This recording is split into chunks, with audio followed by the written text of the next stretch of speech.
बिस्मिल्लाहिर्रहमानिर्रहीम। इस वक्त मेरे साथ मुझे पाकिस्तान तरीके साहब की सीनियर रहनुमा कमल शोज़ब साहिबा मौजूद है। कमल साहब ये बताइएगा कि आज भी 9 मई के केसेस की समाअत थी, आप लोग यहाँ पेश हुए हैं, क्या लगता है कि कब ये केसेस वगैरह ख़त्म हो गए? अब तो चीफ साहब ने कहा कि 4 माह में इन केसों को ख़त्म होना चाहिए। देखिए जी, पहले तो इन्हें बनाने की जल्दी थी, अब निपटाने की जल्दी है। ट्रायल्स के ये स्पेशलिस्ट खड़े हुए हैं, ट्रायल में उनके पास कुछ है नहीं और वो झूठी विटनेसेस और जो भी कर रहे हैं उसका एक ड्यू कोर्स है, एक प्रोसेस है। आपने पहले हमें इम्प्लिकेट किया है, हमारे नाम डाले हैं, 14 केस हम पे झूठे यहाँ बनाए हुए हैं, फिर और शहरों में बने हुए हैं। लेकिन अगर फेयर ट्रायल नहीं होगा तो वो तो बड़ी ख़तरनाक बात है कि सारों को कन्विक्ट करके और सारों को सज़ाएं दे दी जाए।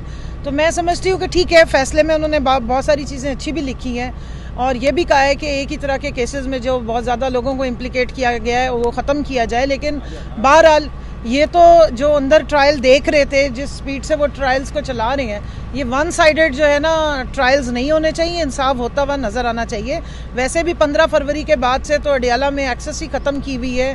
वो GHQ ट्रायल पहले धड़ाधड़ चलाए जा रहे थे, अब उसको रोक दिया गया। मुझे नहीं पता कि इतने सारे केस जो बनाए गए हैं दर्जनों के हिसाब से, और इनके जो विटनेसेस हैं, जितने लोगों को हज़ारों के हिसाब से हमारे वर्कर्स और हम लोगों को इसमें डाला गया है। ट्रायल का एक ड्यू कोर्स है, वो आपको फैसल भाई बताएंगे कि अगर सारे लोग टाइम पे अवेलेबल नहीं है या हाज़िर नहीं होते तो ट्रायल आगे नहीं चल सकता। तो आई डोंट नो कि 4 महीने में कौन सा जादू का चिराग है जो रगड़ा जाएगा और कौन सा इंसाफ के बड़े बड़े जो हैं दरवाजे खुल गए हैं जो आज तक हमें खुले नज़र नहीं आए कि अचानक से जो है वो ट्रायल हो जाएंगे। मुझे ये बता दें, चीफ ऑर्गेनाइज़र आलिया हमजा साहिबा को गुज़िश्ता वर्कर्स कन्वेंशन से गिरफ्तार किया गया है, इस हवाले से क्या कहेंगे? जी माशाल्लाह, बहुत ज़बरदस्त कारनामा अंजाम दिया पंजाब पुलिस ने। बहुत बड़ी वो दहशतगर्द थी, पाकिस्तान का सारे मामलात वो रोक के खड़ी हुई थी। अब वो पकड़ी गई है तो पाकिस्तान की मईशत भी ठीक हो जाएगी, पंजाब बहुत ज़्यादा तरक्की करेगा। आज सुबह से रात को उन्होंने आलिया को पकड़ा है, सुबह से मैंने देखा दूध शहद की नहरें बहनी शुरू हो गई हैं और बच्चों की तालीम में बड़ा ज़बरदस्त इजाफा हो गया है। गंदम के रेट बिल्कुल ठीक हो गए हैं, किसान खुशी से सुबह से झूमर डाल रहे हैं। मतलब शर्म का मकाम है इन लोगों के लिए कि एक सियासी जो वर्कर है, खातून है, और रात को 11 बजे वो अपने चंद वर्कर्स के साथ खड़ी होकर बात करी हैं और आपकी उस पर कापे टांग रही हैं। तो फिर आप सोचेंगे आलिया हमजा से इनकी इतनी जान निकल रही है तो इमरान खान को क्यों इन्होंने बंद किया हुआ? अब सारी दुनिया को समझ आना शुरू हो गया। PTI की सीनियर रहनुमा हैं, गुज़िश्ता निजी चैनल में शरीफ मरूफ साहब ने अलीमा खान साहिबा पर बड़े संगीन इल्ज़ाम लगाए। उसमें उन्होंने कहा कि हैदर मेहदी और आदर राजा को अलीमा साहिबा की इजाज़त से मेरे खिलाफ व्लॉग वगैरह बनाएगी और फिर मुझे पार्टी से निकलवाया गया। इसमें कितनी सदाकत है?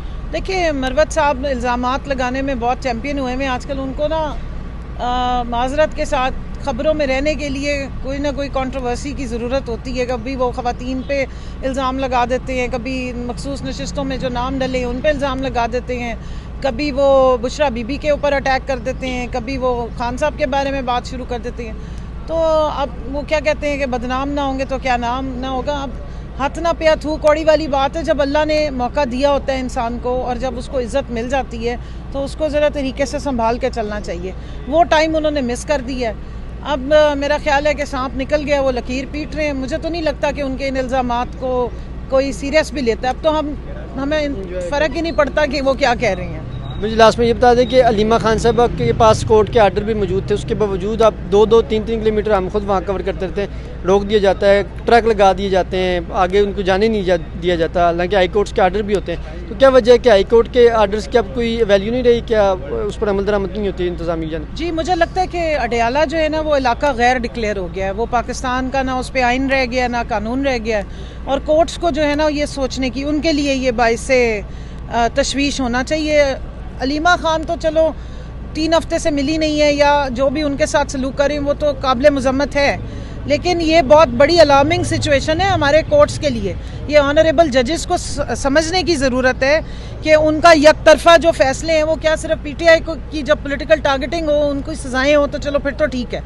अगर उनके कोर्ट के ऑर्डर्स की इतनी वैल्यू भी नहीं रह गई है 3 मेंबर बेंच की कि अडियाला में वो इम्प्लीमेंट हो सकें, तो फिर तो आप अदालतें बंद कर दें। फिर पैसे हमारे टैक्स के क्यों लगा रहे हैं? और आवाम को कह दें कि ठीक है, जो सलूक आपके साथ पुलिस वाले कर रहे हैं या जो आइन और कानून पे खुद नहीं पाबंदी कर रहे, आपको भी फिर उस आइन और कानून पे पाबंदी करने की ज़रूरत नहीं। फिर हम खुद देख लेंगे कि हमने किस तरह अपनी चीज़ों को सेटल करना है। हम तो देख लें अदालतों में किस तरह पेश हो रहे हैं आइन और कानून के मुताबिक। हालांकि हमारे पे जाली FIR हैं, ये सारी झूठी FIR हैं, ये सारी एक मज़का के इस किस्म के डॉक्यूमेंट्स हैं। आप उनको पढ़ें तो हंसी आती है।